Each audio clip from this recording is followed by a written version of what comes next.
একবার একটি শহরের রেল স্টেশনে একটি ভিখারি থাকত। ওই ভিখারি সেখানে আসা ট্রেনগুলোতে যে সমস্ত যাত্রী বসে থাকত তাদের কাছে থেকে ভিক্ষা চেয়ে নিজের পেট ভরাতো। আর একদিন যখন ওই ভিখারি ভিক্ষা চাইতে যায় তখন সুটবুট পরে থাকা একটি ধনী মানুষকে দেখতে পায়। আর ওই ভিখারি ভাবে নিশ্চয়ই এই মানুষটি অনেক বেশি ধনী, আর আমি যদি এর কাছে থেকে ভিক্ষা চাই তাহলে আমাকে নিশ্চয়ই অনেক বেশি টাকা ভিক্ষা দেবে। এরপরে ভিখারি ওই ধনী মানুষটার কাছে গিয়ে ভিক্ষা চাওয়া শুরু করে। আর ভিখারিকে দেখে ওই ধনী মানুষটি বলে, তুমি কি সবসময় মানুষের কাছে থেকে কেবল চাও? কখনো কি তুমি কাউকে কিছু দিয়েছ? এটা শুনে ভিখারি অবাক হয়ে বলে, সাহেব, আমি তো হলাম একটি ভিখারি। আমি মানুষের কাছে থেকে ভিক্ষা করে নিজের জীবন চালাই। আমার এতটা ক্ষমতা কোথায় যে আমি কাউকে কিছু দিতে পারবো? এরপরে ওই ধনী লোকটি বলে, যেহেতু তুমি কাউকে কোনো কিছু দিতে পারবে না তাহলে তোমারও কারোর কাছে থেকে কোনো কিছু চাওয়ার অধিকার নেই। আমি হলাম একটি বিজনেসম্যান, আর আমি লেনদেনে বিশ্বাস করি। যদি তোমার কাছে আমাকে দেওয়ার মতো কিছু থাকে তাহলে আমি তার পরিবর্তে তোমাকে কিছু দিতে পারি, আর যদি তুমি আমাকে কিছু দিতে না পারো তাহলে আমিও তোমাকে কোনো কিছুই দিতে পারবো না। এরপরে ওই ধনী লোকটি ট্রেন থেকে নেমে পড়ে এবং সেখান থেকে চলে যায়। এদিকে ভিখারি বসে বসে ওই বিজনেসম্যানের বলা কথাটি ভাবতে থাকে। ভিখারি ভাবে যে আমি এতদিন পর্যন্ত ভিক্ষা করছি, এমন কথা তো আমাকে আজ পর্যন্ত কেউ বলেনি। যদিও ওই বিজনেসম্যান খারাপ কিছু বলেনি, সত্যিই তো আমি যদি কাউকে কোনো কিছু দিতে না পারি তাহলে আমি কি করে অন্য মানুষের কাছে থেকে চাইতে পারি? আর এরপরে ওই ভিখারি ভাবে হয়তো এই কারণেই মানুষজন আমাকে বেশি টাকা দিতে চায় না, কারণ ওই ভিক্ষার পরিবর্তে আমি কোনো মানুষকেই কোনো কিছু দিতে পারি না। এরপরে ভিখারি ভাবে, কিন্তু আমি তো একজন ভিখারি, আমি অন্য একটি মানুষকে কি দিতে পারি? আমার কাছে দেবার মতো তো কিছুই নেই। কিন্তু এই কথাটাও সত্যি, আমি আর কতদিন একটি মানুষকে কোনো কিছু না দিয়ে কেবল মানুষের কাছে চাইতে থাকব? আর সবশেষে ভিখারি সিদ্ধান্ত নেয়, আজকের পরে যে মানুষই তাকে ভিক্ষা দেবে আজ থেকে ওই ভিখারি তাকে তার পরিবর্তে কিছু না কিছু অবশ্যই দেবে। কিন্তু এখন ভিখারির ব্রেনে এই কথাটা চলছিল, যেহেতু সে নিজেই একটি ভিখারি, তাহলে ভিক্ষার পরিবর্তে সে অন্যদের কি দিতে পারে? আর এই কথাটা চিন্তা করতে করতে দুদিন পার হয়ে যায়। আর ওই দুদিন পর্যন্ত ভিখারি কোনো রকমের ভিক্ষা করেনি। আর ওই ভিখারি 2 দিন পর্যন্ত নিজের প্রশ্নের উত্তর খুঁজে পায়নি। আর তৃতীয় দিন যখন ওই ভিখারি স্টেশনে বসেছিল তখন ওই ভিখারি স্টেশনের ওপারে থাকা কিছু ফুল গাছ দেখতে পায়, যে গাছগুলোতে অনেক ফুল ফুটেছিল। এরপরে ভিখারি ভাবে, আমি যদি আমাকে ভিক্ষা দেবার পরিবর্তে মানুষকে একটা করে ফুল দিই তাহলে কেমন হয়? আর এরপরে ভিখারি সিদ্ধান্ত নেয় যে সে আজ থেকে ভিক্ষার পরিবর্তে একটি করে ফুল দেবে। আর এটা ভেবে ওই ভিখারি কিছু ফুল সেখান থেকে ছিঁড়ে নেয়। আর এরপরে সেই ফুল হাতে নিয়ে ট্রেনে ভিক্ষা করার জন্য পৌঁছে যায়।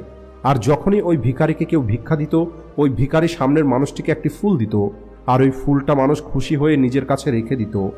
এখন ভিখারি প্রতিদিন ফুল ছিঁড়ে নিয়ে আসতো, আর যাদের কাছে থেকে ভিক্ষা নিত তাদেরকে একটা করে ফুল দিয়ে দিত। আর কিছুদিনের মধ্যেই ওই ভিখারি এটা দেখতে পায় যে এখন তাকে অনেক বেশি মানুষ ভিক্ষা দেওয়া শুরু করেছে। যতক্ষণ পর্যন্ত তার কাছে ফুল থাকতো ততক্ষণ পর্যন্ত মানুষ তাকে বেশি বেশি ভিক্ষা দিত, কিন্তু যখনই ফুল শেষ হয়ে যেত তখন তাকে আর কেউ ভিক্ষা দিত না। আর এভাবেই প্রতিদিন চলতে থাকে। আর একদিন যখন ওই ভিখারি ভিক্ষা করার জন্য ট্রেনে ওঠে তখন ওই ভিখারি দেখতে পায় সেই বিজনেসম্যানটা ট্রেনে বসে আছে, যার কারণে সে আজ ভিক্ষার পরিবর্তে মানুষকে ফুল দেওয়া শুরু করেছে। এরপরে ওই ভিখারি দ্রুত ওই বিজনেসম্যানের কাছে পৌঁছে যায় আর ভিক্ষা চাওয়ার পরে বলে, আজ আমার কাছে আপনাকে দেওয়ার জন্য কিছু আছে, আপনি আমাকে ভিক্ষা দিন, তাহলে এর পরিবর্তে আমি আপনাকে কয়েকটা ফুল দেব। এরপরে ওই বিজনেসম্যান ওই ভিখারিকে কিছু টাকা দেয়, আর ওই ভিখারি কিছু ফুল ওই বিজনেসম্যানকে দিয়ে দেয়। ওই বিজনেসম্যানের ভিখারির এই ব্যবহারটা খুবই ভালো লাগে। আর ওই বিজনেসম্যান বলে, আজ তো তুমিও আমার মতো একটি বিজনেসম্যান হয়ে গেছো। এটা বলার পরেই ফুল নিয়ে ওই বিজনেসম্যান স্টেশনে নেমে পড়ে এবং সেখান থেকে চলে যায়। এদিকে আরও একবার ওই বিজনেসম্যানের বলা কথা ওই ভিখারি চিন্তা করা শুরু করে। ওই ভিখারি ভাবে যে আমি কি করে বিজনেসম্যান হতে পারি। আর অনেক ভাবার পরে ওই ভিখারি বুঝতে পারে এখন সেও জীবনে সফল হতে পারবে, কারণ এখন সে সফলতার সিক্রেটটা জেনে গেছে। এরপরে ভিখারি ট্রেন থেকে নেমে পড়ে আর জোরে চিৎকার করে আকাশের দিকে তাকিয়ে বলে, আমি কোনো ভিখারি নই, আমি হলাম একটি ব্যবসায়ী। আমিও ওই ধনী বিজনেসম্যানের মতোই হতে পারবো, আমিও ধনী হতে পারবো। আর যখন চিৎকার করে ভিখারি এই সমস্ত কথা বলছিল চারপাশের লোকজন ওই ভিখারিকে দেখে ভাবছিল হয়তো সে পাগল হয়ে গেছে। আর পরের দিন থেকে ওই ভিখারিকে স্টেশনে আর দেখতে পাওয়া যায়নি। আর 6 মাস পরে ওই স্টেশন থেকে দুটো মানুষ শুটবুট পরে যাত্রা করা শুরু করে। দুজনেই একে অপরের দিকে তাকায় এবং একে অপরের সঙ্গে হাত মেলায়। আর প্রথম ব্যক্তিটা বলে, আপনি কি আমাকে চিনতে পারছেন? দ্বিতীয় ব্যক্তিটা বলে যে না, আমি আপনাকে চিনতে পারিনি, আর আমার মনে হয় আমি আপনার সঙ্গে প্রথমবার দেখা করছি। তখন ওই প্রথম মানুষটি বলে যে না, মনে করে দেখার চেষ্টা করুন, আমরা প্রথমবার নয় বরং তৃতীয়বার দেখা করছি। এরপরে দ্বিতীয় ব্যক্তিটি বলে, কিন্তু আমার মনে পড়ছে না যে আমরা এর আগে দুবার কখন দেখা করেছিলাম। তখন প্রথম ব্যক্তিটি একটু হাসে আর বলে, আমাদের এর আগে 2বার এই ট্রেনেই দেখা হয়েছে।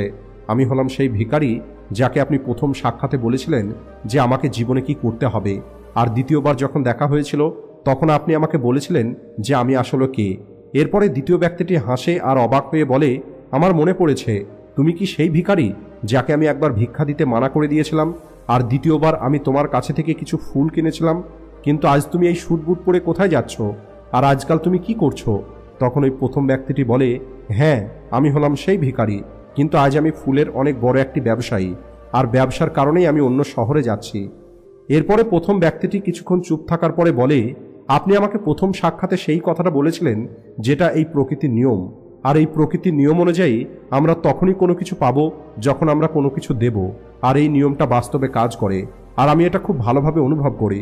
কিন্তু তারপরেও আমি সবসময় নিজেকে ভিখারি মনে করতাম, আর এর বাইরে আমি কখনোই কোনো কিছু চিন্তা করিনি। আর দ্বিতীয়বার যখন আপনার সঙ্গে আমার দেখা হয়, তখন আপনি যখন আমাকে বলেছিলেন আমি একটি বিজনেসম্যান হয়ে গেছি, তখন আমি এটা বুঝে নিয়েছিলাম যে মানুষ আমাকে এত বেশি ভিক্ষা কেন দিচ্ছে। কারণ তারা আমাকে ভিক্ষা দিচ্ছিল না, বরং তারা ওই ফুলের মূল্য দিচ্ছিল। প্রতিটা মানুষ আমার ফুল কিনে নিচ্ছিল, কারণ এর থেকে সস্তায় অন্য কোথাও ফুল পাবে না। আমি মানুষের চোখে একটি ছোট ব্যবসাদার ছিলাম, কিন্তু নিজের চোখে আমি একটি ভিখারিই ছিলাম। আর আপনার বলার পরে আমি বুঝতে পারি যে আমি একটি ছোট ব্যবসায়ী। আর এরপরে আমি ট্রেনে মানুষকে ফুল দেওয়ার কারণে যে টাকা রোজগার করেছিলাম, সেই টাকা দিয়ে আমি অনেক ফুল কিনে নিই আর ফুলের ব্যবসা করা শুরু করে দিই। এখানকার মানুষের ফুল অনেক পছন্দ, আর তাদের এই পছন্দ আমাকে আজ ফুলের অনেক বড় একটি ব্যবসায়ী তৈরি করে দিয়েছে। এই দুটো ব্যবসায়ী এখন অনেক খুশিতে ছিল, আর তারা তাদের স্টেশনে আসার পরে ট্রেন থেকে নেমে পড়ে এবং নিজের নিজের রাস্তায় চলে যায়। বন্ধুরা, এই গল্প থেকে আমরা অনেক কিছু শিখতে পারি। গল্পে প্রথম যে বিজনেসম্যানটা ছিল, উনি গিভ অ্যান্ড টেক এই পলিসিটাকে খুব ভালোভাবে জানতেন। পৃথিবীর যত বড় বড় বিজনেসম্যান আছে তারা প্রত্যেকেই এই গিভ অ্যান্ড টেক পলিসিটা ব্যবহার করে, আর এর ফলেই তারা আজ এত বড় বিজনেসম্যান হতে পেরেছে। আর এই নিয়মটাই ওই ভিখারিকে শেখায়। ভিখারি এই নিয়মটাকে নিজের জীবনে প্রয়োগ করে, আর তার পরিণামটা তার জীবনে খুব দ্রুত দেখতে পায়। ওই ভিখারি বুঝে গেছিল যে তাকে কি করতে হবে, কিন্তু নিজের ছোট চিন্তার কারণে সে নিজেকে ভিখারি মনে করছিল। সে নিজেকে চিনতে পারেনি, সে নিজের আত্মসম্মানটাকে বুঝতে পারেনি, যার কারণে সে তার চিন্তাটাকে পরিবর্তন করতে পারেনি। তাই যদি আপনিও আপনার চিন্তাকে পরিবর্তন করে নেন, তাহলে আপনি যে কোনো কিছু অর্জন করতে পারবেন। যদি আমরা নিজেকে ছোট মনে করতে থাকি, তাহলে আমরা ছোট হয়েই থেকে যাব। জীবনে বড় হবার জন্য আমাদের চিন্তাকে পরিবর্তন করতেই হবে। আমাদের নিজের সম্পর্কে বড় কিছু চিন্তা করতে হবে, তারপরে আমরা জীবনে বড় হতে পারবো। এই গল্পে যে ভিখারি, সে নিজেকে ভিখারি মনে করত, আর সে ভিখারি হয়েই ছিল। কিন্তু যখনই ভিখারি জানতে পারে সে আসলে একটি ব্যবসায়ী, তখন সে তার চিন্তাকে পরিবর্তন করে নেয়, আর এই কারণেই তার জীবনটাও পরিবর্তন হয়ে যায়। তাই আপনিও আপনার সম্পর্কে চিন্তা পরিবর্তন করুন, তাহলে একদিন আপনার জীবনও পরিবর্তন হয়ে যাবে। সবশেষে ভিডিও ভালো লাগলে ভিডিওটিকে লাইক ও শেয়ার করতে ভুলবেন না। Thanks for watching.